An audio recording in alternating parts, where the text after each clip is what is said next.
Hello friends, welcome to Creative Medicine. In this lecture, we will learn about.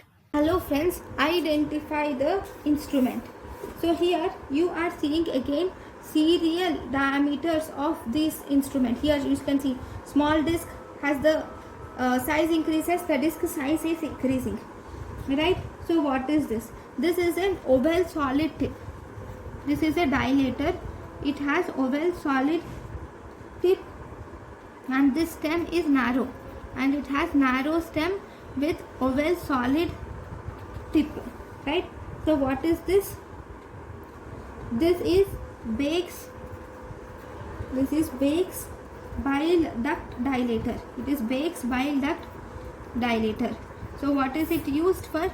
It is used to dilate the bile duct. It is used to dilate the bile duct in cholecystectomy. Okay, so this is about Bake's bile duct dilator. Thank you. Thank you and thank you for watching.